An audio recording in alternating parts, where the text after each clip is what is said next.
কিন্তু সমস্যা এক জায়গায়, এটা সরিষার মধ্যে। ওই সরিষাগুলাকে পুড়িয়ে ফেলতে, ওই সরিষাগুলা ক্রাশ করে তেল বের করে সমাজে বিক্রি করে বন্টন করে দিতে হবে। এই সরিষার নাম হচ্ছে দুর্নীতি। দুর্নীতির পৃষ্ঠপোষক যদি এই সংসদ না হয়, আমি অ্যাবসলিউটলি কনফিডেন্ট বাংলাদেশ থেকে দুর্নীতি কানে ধরে বিদায় নেবে। এই ক্ষেত্রে যদি এই দুর্নীতির সাথে আমি কিংবা এখানকার কেউ জড়িত থাকে, কাউকেই ছাড় দেওয়া উচিত নয়। মাননীয় বিরোধী দলের নেতা কে সমাপনী বক্তব্য রাখার জন্য আহ্বান জানাচ্ছি। মাননীয় বিরোধী দলের নেতা, ধন্যবাদ।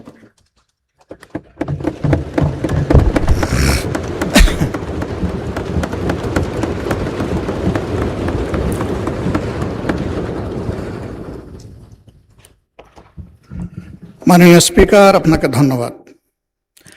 আলহামদুলিল্লাহ রাব্বিল আলামিন ওয়াসসালাতু ওয়াসসালামু আলা রাসূলিহিল কারীম ওয়া আলা আলিহি ওয়া সাহবিহি ওয়া আহলি বাইতি আজমাইন।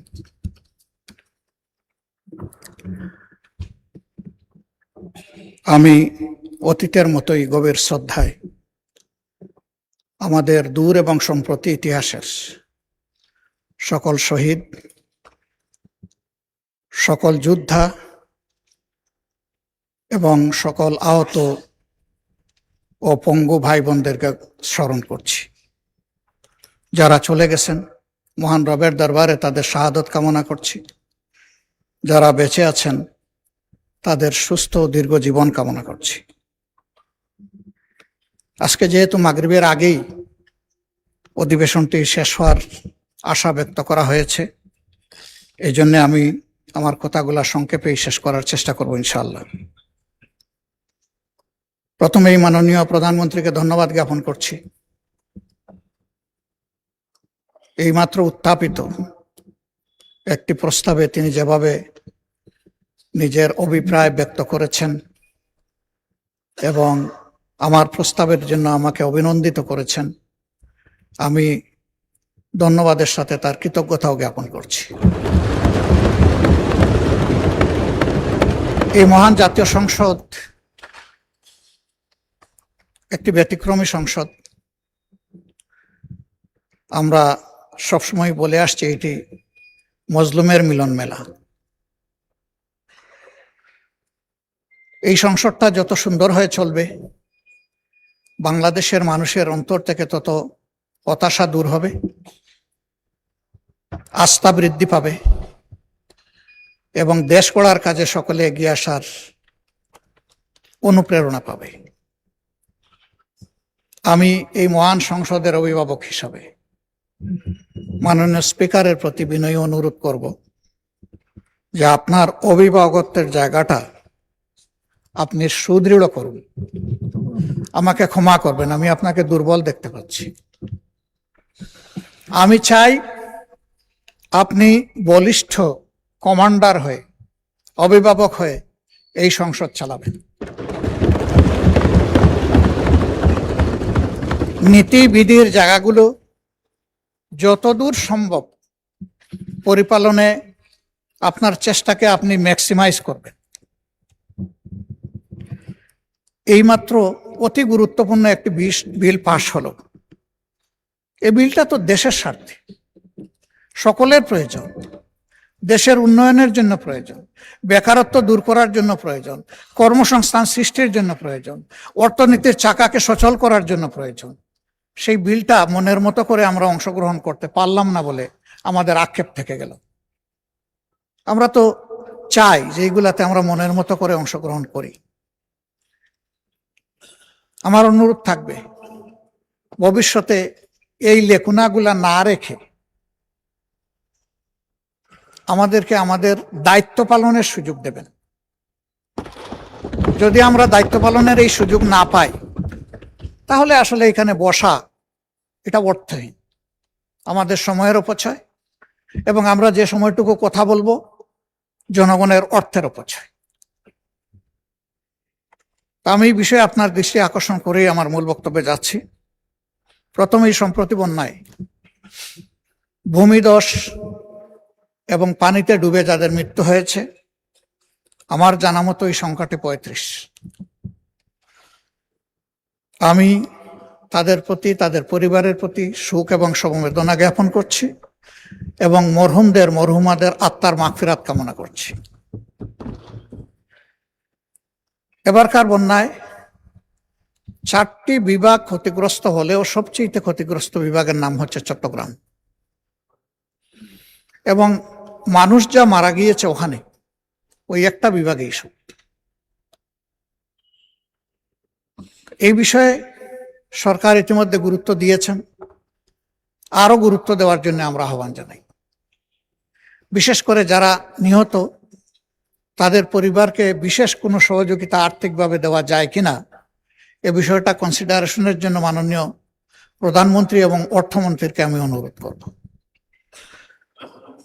অর্থমন্ত্রী যদিও সারা বাংলাদেশের, কিন্তু তিনি তো চট্টগ্রামের সন্তান, তার একটা বিশেষ দায়িত্ব বর্তায় এটার দিকে তিনি নজর দিবেন, এটা আমি আশা রাখি। এর পাশাপাশি রাজধানী শহর ঢাকা, এটি আমাদের জন্য বেদনার এবং লজ্জার। একটু বৃষ্টি হলেই ভাসতে থাকে, ড্রেনের ময়লা পানিগুলো উপচে পড়ে, জনস্বাস্থ্য হুমকিতে পড়ে, আমাদের সন্তান সন্ততিরা বিশেষভাবে কষ্টে পড়ে, বৃদ্ধ রুগ্ন মানুষগুলোর জন্য নতুন সমস্যা দেখা দেয়। অনেক ক্ষেত্রে এই ময়লা পানি আবার আমাদের পানীয় পানির লাইনের সাথে কোনো ভাবে কানেক্টেড হয়ে যায় এবং সেইটাও পলুটেড হয়। এইসব মিলাইয়া আমরা একটা দীর্ঘস্থায়ী সমস্যার মধ্যে পড়ে গেছি। আমি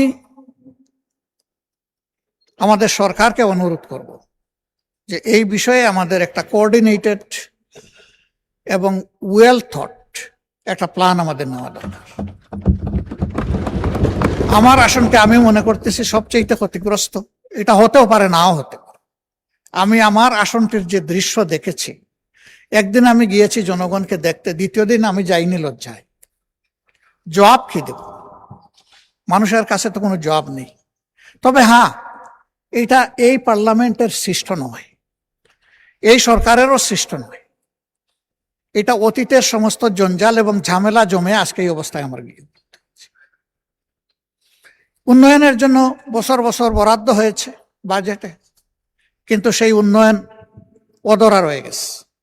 উন্নয়ন হয়েছে কিছু ব্যক্তির, কিছু গোষ্ঠীর। আমরা এখন একটু জনগণের উন্নয়নটা দেখতে চাই, জনগণের সমস্যার সমাধানটা হোক, সেটা আমরা দেখতে চাই। রাজধানী শহর হচ্ছে দেশের ফেস। বিদেশ থেকে যারা কনসিডার করে সিলেটের, রাজশাহীর, ময়মনসিংহের ওয়েদার কেমন এটা বিবেচনায় নেয় না, বিবেচনায় নেয় ঢাকা শহরের ওয়েদারটাকে। এই ফেস দিয়েই দেশটাকে চেনা হয়, যেমন ফেস দিয়ে একটা মানুষকে চেনা হয়। এই ফেসটাকে একটা কোঅর্ডিনেটেড প্ল্যানের মাধ্যমে এনে আমাদের রক্ষা করা দরকার, উজ্জ্বল করে তোলা দরকার। একসময় একজন শাসক বলেছিলেন তিলোত্তমা ঢাকা। তিনি হয়তো চেষ্টা করেছেন, কিন্তু তিলোত্তমা হয়নি। বরঞ্চ এই ঢাকা দিনের পর দিন মলিন হয়ে যাচ্ছে। এই মলিনতার হাত থেকে রাজধানীকে বের করে আনতে হবে মাননীয় স্পিকার। এর জন্য প্রয়োজন হয় বাজেটে বিশেষ বরাদ্দ রাখা উচিত। সেই বিশেষ বরাদ্দ রেখে রাজধানী শহরটাকে অন্তত প্রোটোটাইপ হিসাবে আগে আমরা একটু ভালো করে তুলি, এরপরে আস্তে আস্তে আমরা অন্যদিকে যেতে পারবো। আমরা চাইলেই একদিনে সব পারবো না, কিন্তু বিদেশি মেহমান বলেন, আমাদের বন্ধু রাষ্ট্রের বিভিন্ন কর্ণধার বলেন, আসে তো ঢাকায়। এটা দেখা মাত্র তাদের একটা স্টাডি আমাদের সম্পর্কে হবে, তারা সেভাবেই আমাদের সাথে ডিল করবে। এখান থেকে শুরু হোক, ডিলটা এখান থেকে মারা হোক, সারা বাংলায় ঢেউ উঠবে ইনশাল্লাহ। এই জন্য আমি এই বিষয়ে এতটুকু রেখেই আগাচ্ছি। শিক্ষা জাতির মেরুদণ্ড, ধন্যবাদ জানাই। শিক্ষা এবং স্বাস্থ্য এবার অধিকতর বাজেট বরাদ্দ করা হয়েছে, কিন্তু শিক্ষার মৌলিক প্রয়োজনের দিকে আমাদেরকে বেশি নজর দিতে হবে। দুইটা জায়গায়, প্রাইমারি আর টার্সিয়ারি। মাঝখানটা অটোমেটিক্যালি প্রাইমারির ধাক্কায় চলবে। প্রাইমারিতে যে শিক্ষাটা পায় শিক্ষার্থীরা, এটাই সারা জিন্দগি তাদের স্পিরিচুয়াল পাওয়ার তাদেরকে সাপ্লাই দেয়। এই জায়গাটায় আমাদের টেকনিক্যাল এডুকেশনের পাশাপাশি, কর্ম উপযোগী এডুকেশনের পাশাপাশি নৈতিক শিক্ষাটাকে, ধর্মীয় শিক্ষাটাকে সার্ট করা হোক। এটা শুধু ইসলাম ধর্মের শিক্ষা না, এদেশে যতগুলা ধর্মাবলম্বী মানুষ আছে তাদের সকলের সন্তানকে শিওর ধর্মে তাদেরকে অভ্যস্ত করে তোলা হোক, পরিচিত করে তোলা হোক। ধর্ম মানুষকে শালীনতা শিখায়, ধর্ম মানুষকে দেশপ্রেম শিখায়, ধর্ম মানুষকে সৎ হতে শিখায়। এই শিক্ষাগুলার জন্য এই লেভেলগুলার প্রতি বিশেষ গুরুত্ব দিয়ে, যেহেতু 90% মানুষ এখানে মুসলমান এবং সব স্কুল কলেজের একই চিত্র হবে, আগে এই বিষয়টা দেখে পাশাপাশি অন্যদের বিষয়টাও দেখা হোক। এখানে ধর্মীয় শিক্ষক প্রাইমারি থেকেই ডেজিগনেটেড ওয়েতে স্পেশালি নিয়োগ দেওয়া হোক। স্বতন্ত্র ইবতেদায়ী মাদ্রাসা, এরাও শিক্ষায় কন্ট্রিবিউশন করে, কিন্তু তারা বড় অবহেলিত। তাদের বিষয়টাও বিবেচনায় নেওয়ার জন্য আরেকবার আমি এখানে অনুরোধ করছি। এর আগেও বলেছি, ফ্যাসিস্ট আমলে রাজনৈতিক আনুকূল্য দিতে গিয়ে অনেক যোগ্য প্রতিষ্ঠানকে এমপিওভুক্ত করা হয়নি, আবার অনেক অযোগ্য প্রতিষ্ঠানকে এমপিওভুক্ত করা হয়েছে। দেখা গেছে পরবর্তী পর্যায়ে ওই সমস্ত কিছু কিছু প্রতিষ্ঠান থেকে একজন ছাত্র পাবলিক এক্সামে পাশ করতে পারেনি, তারা আছে এমপিওভুক্ত হয়ে। আবার কৃতিত্বের সাথে একটা প্রতিষ্ঠান ভালো করে যাচ্ছে, তাদেরকে ডিপ্রাইভ করা হয়েছে। এখন যেন রাজনৈতিক বিবেচনায় এই যন্ত্রণাটা আর না করা হয়, জাতির উপর থেকে যেন এটা তুলে নেওয়া হয়। যথাযথ যাচাই বাছাইয়ের মাধ্যমে যারা এটার উপযুক্ত তাদেরকে এটা দেওয়া হোক, যত দ্রুত সম্ভব এই পদক্ষেপটা নেওয়া হোক। মাননীয় স্পিকার,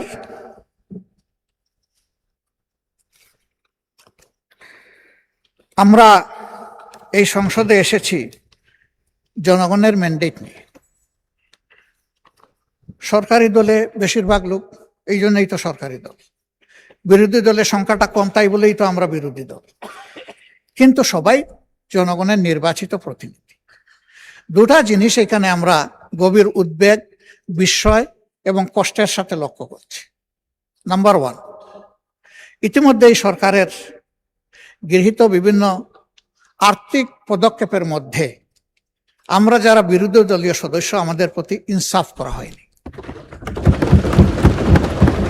2, ঈদ ছাড়াও বিভিন্ন সময় আমরা বিভিন্নভাবে জানতে পারি, সঠিক মাধ্যমে আমরা জানতে পারি না, শেষ মুহূর্তে গিয়ে তাড়াহুড়া করে আমাদেরকে কিছু দেওয়া হয়। আমাদের অনুরোধ, এই ফেসগুলা যদি অপছন্দ হয় তবুও জনগণের জন্য আপনারা জনগণের অংশটা দিয়ে দেন। আমাদের কারণে আমাদের আসনগুলোতে জনগণ যেন বঞ্চিত না হয়। কারণ বিএনপি তার 31 দফা এবং তার নির্বাচনী ইশতেহারে সুষম উন্নয়নের কথা বলেছে। আমরা সেই সুষম বন্টনটা চাচ্ছি, এর বেশি কিছু চাই না। ইতিমধ্যে সরকারি দলের যারা সংরক্ষিত আসনের সম্মানিত সদস্যবৃন্দ আছেন তাদেরকেও অ্যালটমেন্ট দেওয়া হয়েছে, ফান্ড অ্যালোকেশন করা হয়েছে, কিন্তু আমার জানা মতো বিরোধী দলের কাউকে এটা করা হয়নি। এটা ন্যায্য হবে না, এটা অন্যায্যতা। আমি এই ব্যাপারে মাননীয় প্রধানমন্ত্রীর দৃষ্টি আকর্ষণ করেছি ব্যক্তিগত পর্যায়ে। আমি আশা করব তিনি অ্যাটেনশন দেবেন। তাদেরকে চাইতে হবে কেন? সবাই যেমন পাবে তারাও তেমন পাবে, এটা তাদের হক। এরপরে এই জাতীয় সংসদে একই সাথে আমরা আরো 50 জন সংসদ সদস্যকে পেয়েছি সংরক্ষিত আসনে। আমরা তাদেরকে প্রথম দিনে অভিনন্দিত করেছি।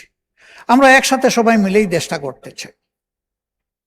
কিন্তু আমরা লক্ষ্য করলাম বিরোধী দলের এমপিরা যে সমস্ত আসনে আছেন সেখানে সরকারি দলের সংরক্ষিত আসনের সদস্যদেরকে অধিকতর দায়িত্ব দেওয়া হয়েছে। এইটা কি আমি বুঝলাম। আমাদের সাথে তো কোনো আলোচনা করা হয়নি।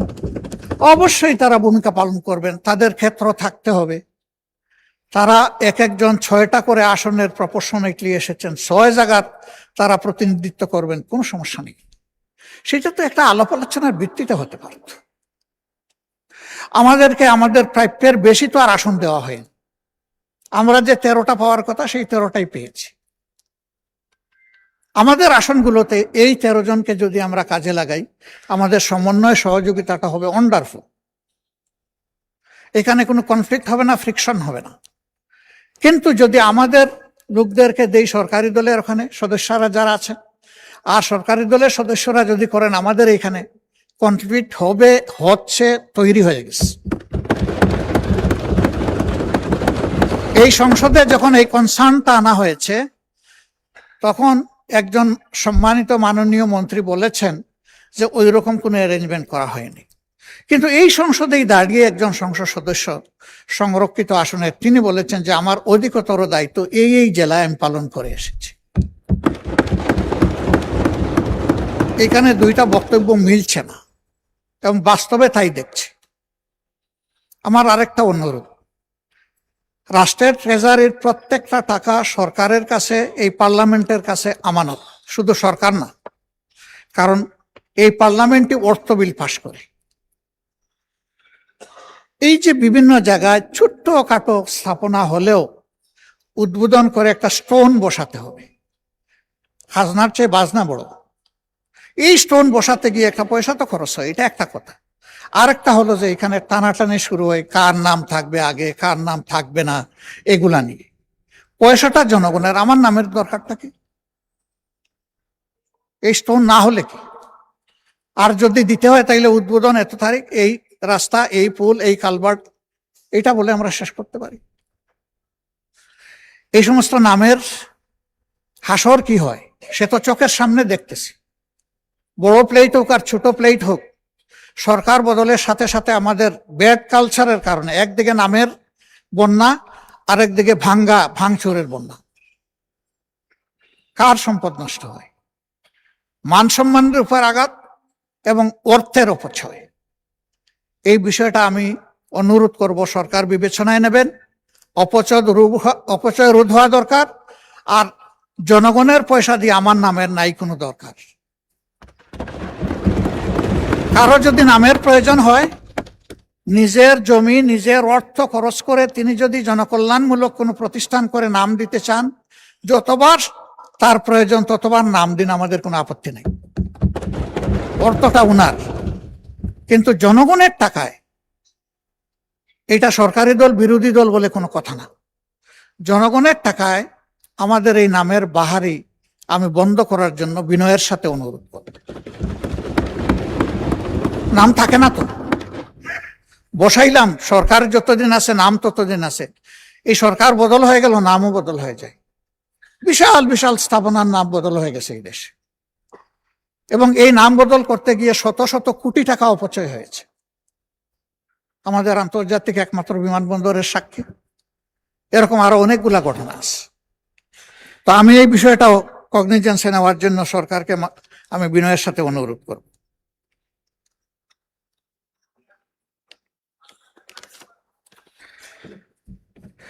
মাননীয় স্পিকার,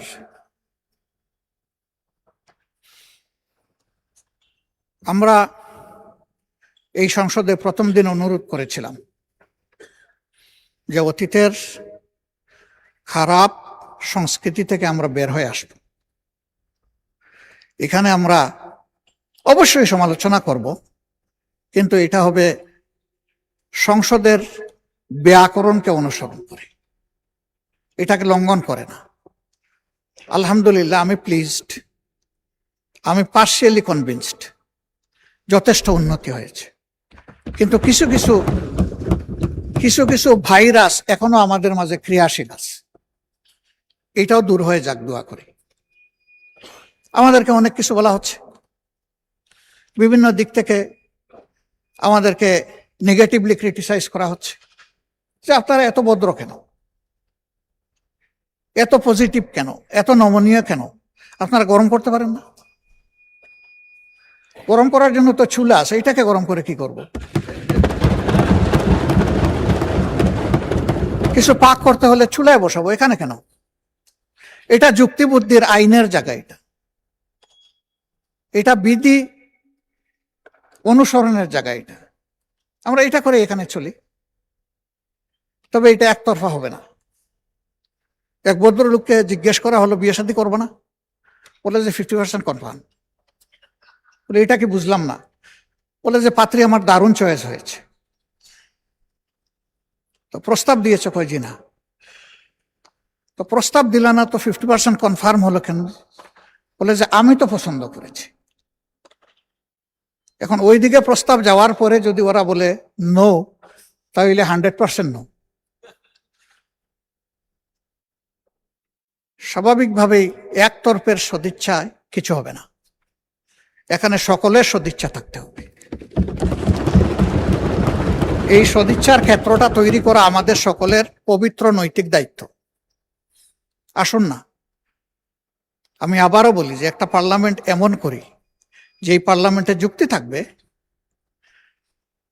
একে অন্যের সমালোচনা থাকবে, কিন্তু এটার মধ্যে আমরা যেন সীমা লঙ্ঘন না করি। কাউকে পেইন দেওয়া, খোঁটা দেওয়া, অবভিয়াসলি আপনি যখন একজনকে পেইন দিবেন, অন্তত সমপরিমাণ পেইন সহ্য করার জন্য আপনাকে প্রস্তুত থাকতে হবে। এটা তো কোনো ভালো জিনিস হবে না।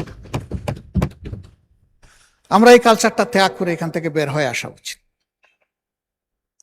মাননীয় স্পিকার, বাংলাদেশে যেদিকে যাবেন সেদিকেই আপনি সমস্যার কথা শুনবেন। সমস্যার কোনো অন্ত নাই। আমাদের সড়কগুলা পড়ে আছে অনেক দিন ধরে, কাজ চলছে, শেষ হবে কখন কেউ জানে না। তারা আশায় বুক বেঁধে আছে যে এক সময় শেষ হবে, কিন্তু শেষ হওয়ার আগেই দেখা যাবে আরেক জায়গায় ভেঙে গেছে। তো এই জায়গাগুলা এবার মাননীয় অর্থমন্ত্রী মহোদয় আমাদেরকে আশ্বস্ত করেছেন যে আর্থিক খাতে শৃঙ্খলা ফিরে আনা, এটা সরকারের প্রথম অগ্রাধিকার। আমরা এই জিনিসটা দেখতে চাচ্ছি। আমরা দেখতে চাই এই পার্লামেন্ট থেকে শুরু করে সর্বত্র এটার প্রতিফলন ঘটছে। ব্যাংক, বিমা সেক্টর, কর্পোরেশন, স্টক মার্কেট, সব জায়গায় একটা শৃঙ্খলা ফিরে আসছে, এটা দেখতে চাই। এখন যিনি অর্থমন্ত্রী, তিনি একসময় চিটাগাং স্টক এক্সচেঞ্জের চেয়ারম্যান ছিলেন। সেই সময় আমারও ছোট্ট একটা হাউস ছিল, একটা মেম্বারশিপ বা ব্রোকারেজ ছিল আমার। ঢাকা স্টক এক্সচেঞ্জ অটোমেশনে যাওয়ার আগে চিটাগাং এক স্টক এক্সচেঞ্জ তার নেতৃত্বে অটোমেটেড হয়েছিল। তিনি একজন ডাইনামিক মানুষ, তিনি চাইলে পারবেন, এই আস্থা আমাদের আছে। কিন্তু সমস্যা এক জায়গায়, এটা সরিষার মধ্যে। ওই সরিষাগুলাকে পুড়িয়ে ফেলতে, ওই সরিষাগুলা ক্রাশ করে তেল বের করে সমাজে বিক্রি করে বন্টন করে দিতে হবে। এই সরিষার নাম হচ্ছে দুর্নীতি। দুর্নীতির পৃষ্ঠপোষক যদি এই সংসদ না হয়, আমি অ্যাবসলিউটলি কনফিডেন্ট বাংলাদেশ থেকে দুর্নীতি কানে ধরে বিদায় নেবে। কিন্তু আমাদের যদি আশ্রয় প্রশ্রয় থাকে, লাইকিং ডিসলাইকিং এইগুলা যদি ক্রিয়াশীল থাকে, দুর্নীতি বাংলাদেশ থেকে বিদায় নেওয়ার কোনো কারণ নেই। কেউ দায় দেন আমলাদেরকে, কেউ দায় দেন ব্যবসায়ীদেরকে, কেউ দায় দেন রাজনীতিবিদদেরকে। আমি বলি যে দায় আমাদের সবার, কারো একার নয়। একা কোনো সেক্টরকে আলাদাভাবে দুর্নীতিমুক্ত করা অসম্ভব। এর একটা সমন্বিত উদ্যোগ লাগবে, একটা জায়গা লাগবে। মাননীয় প্রধানমন্ত্রী বলেছেন দুর্নীতি থেকে টুটি চেপে ধরবেন। আমরা আপাতত চাচ্ছি দুর্নীতির হাত চেপে ধরেন এবং হাতের মধ্যে কড়া লাগাই দেন, হ্যান্ডকাপ পরাই দেন, দিয়ে বলেন যে আর বাড়াবাড়ি করলে পায়েও তোমাকে ক্রস বেড়ি লাগাই দেব। এরপরে যদি আর বাড়াবাড়ি করো তাইলে ঠিকই মুখে তালা দিয়ে দেব। তখন টুটি চেপে ধরা হবে ইনশাল্লাহ। এই ক্ষেত্রে যদি এই দুর্নীতির সাথে আমি কিংবা এখানকার কেউ জড়িত থাকে, কাউকেই ছাড় দেওয়া উচিত নয়। আমি পার্টিকুলারলি কাউকে এটার দ্বারা মিন করছি না। আমি এটার কালেকটিভ রেসপন্সিবিলিটি আছে বলে আমি মনে করি। দুর্গন্ধযুক্ত বাতাস বইছে আর আমি ফিনফিনা গাড়ির ভিতরে বসে আছি, কিছু হলেও ওই ছিদ্রপথে এসে আমার নাকেও ঢুকবে সেই দুর্গন্ধ। এটাই স্বাভাবিক। এই জন্য আমরা কেউ নিজেকে ফিরিস্তা দাবি করতে পারি না। আমরা ভুলের ঊর্ধ্বে, আমরা সব অপরাধের ঊর্ধ্বে। এ দাবি জীবনে আমি করব না, এবং আমি মনে করি কারোই করা উচিত না। কিন্তু নিজের ভুলটাকে বোঝা হচ্ছে সবচেয়ে বড় যোগ্যতা। এটা আমার ভুল, এইটা বুঝে যারা প্লে করবেন আলহামদুলিল্লাহ তারা ভালো করবেন। যারা এটা বুঝতে ব্যর্থ হবেন তারা সমাজের জন্য ভালো কিছু করতে পারবেন না। মাননীয় স্পিকার, কথা বলতে গেলে অনেক কথা আছে, এর কোনো শেষ নাই। জুলাই সংক্রান্ত যে কথাগুলো আমরা গতকাল বলেছি, আজকে একটাও আমি আর রিপিট করতে চাই না। এই সংসদ শুনেছে, আবার শোনার দরকার নাই। আমাদের প্রত্যাশা, আমরা সরকারি দল থেকেও বলছি জুলাই আমাদের, বিরোধী দল থেকেও বলছি জুলাই আমাদের।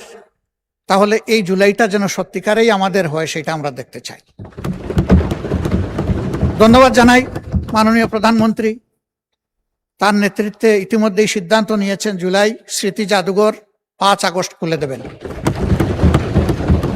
এটি আপামর জনগণের একটা আকাঙ্ক্ষার জায়গা ছিল। আর জুলাই স্মৃতি ফাউন্ডেশনের ব্যাপারে আশ্বাস শুনেছি, এটার জন্য অগ্রিম ধন্যবাদ জানিয়ে রাখলাম। আমি অনুরোধ করব জুলাইকে ইতিহাসের পাতায় তুলে ধরার জন্য, এবং এই কাজটা সরকারকে করতে হবে। মাননীয় মন্ত্রী আছেন, তিনি এটাতে গুরুত্ব দিবেন। জুলাই অধিদপ্তর যেটা করেছেন তার আওতায় শহীদদের প্রোফাইল, তার আওতায় আহত পঙ্গু যারা আছে তাদেরকে তুলে আনার এই বিষয়টা ইতিহাসের অংশ হিসাবে সংরক্ষণের তিনি কার্যকরী উদ্যোগ নেবেন, এটা আমি আশা করি। মাননীয় স্পিকার, যেহেতু ছুটির জন্য সবাই মুখিয়ে আছে, আর সারা বাংলাদেশ এখন কম বেশি বন্যায় ক্ষতিগ্রস্ত, এই জন্য আমি আমার কথা আজকে আর বাড়ালাম না। কথা আর অনেক বলা যাবে, আল্লাহ তৌফিক দিলে। শুধু আমাদের গরিব সহকর্মীদের ব্যাপারে একটা কথা বলতে চাই। আমার এখন লজ্জা হচ্ছে এখানে বলতে হচ্ছে এটা। আমি 2 বার যেখানে বলার সেখানে বলেছি, তার আংশিক বাস্তবায়ন হয়েছে। এখনো কিছু কিছু আমাদের এই সচিবালয়ের অধীনে কিছু লোকের পাওনা এখনো রয়ে গেছে। এই গরিবদেরকে আটকাইয়া রাখিয়েন না, ওদেরটা দিয়ে দেন। এটা আমি বিশেষ করে সচিব মহোদয়ের দৃষ্টি আকর্ষণ করছি। এটা আপনার কাজ, আপনি এটা শেষ করেন। ওরা আর আমাদের কাছে এসে বলুক, এটা আমরা শুনতে চাই না। এদের বিষয়টা যত তাড়াতাড়ি পারেন এটা সমাধান করেন। শেষ পর্যায়ে এসে আমি এই সংসদ, বিশেষ করে বাজেট অধিবেশন পরিচালনায় সংসদ সচিবালয়ের সম্মানিত আমাদের সহকর্মীবৃন্দ, তারা অক্লান্ত পরিশ্রম করেছে। এর সাথে সম্পৃক্ত যত উইং আছে, সিকিউরিটি ডিপার্টমেন্ট থেকে শুরু করে গণমাধ্যম থেকে শুরু করে, রেওয়াজ অনুযায়ী বাজেট সেশন যখন শেষ হয় তখন তাদেরকে 1 মাসের বেতনের সমপরিমাণ ইনসেন্টিভ দেওয়া হয়, যেই বেতনটা এখন তারা ভোগ করছে। সমস্ত কর্মকর্তা এবং কর্মচারীবৃন্দ যারাই আছেন তারা রেগুলার বেসিসে থাকুন অথবা অ্যাডহক বেসিসে থাকুন, যেভাবেই থাকুন, তাদের সকলের জন্য আমি প্রস্তাব করছি এটা যেন বরাদ্দ করা হয়, তাদেরকে দেওয়া হয়। আমি মাননীয় প্রধানমন্ত্রী এবং সংসদ নেতাকে আপনার মাধ্যমে অনুরোধ করব, আমার এই প্রস্তাবটা তিনি সমর্থন করে, গ্রহণ করে কার্যকরী ব্যবস্থা গ্রহণ করবেন। ধন্যবাদ মাননীয় স্পিকার। আসসালামু আলাইকুম ওয়া রাহমাতুল্লাহ।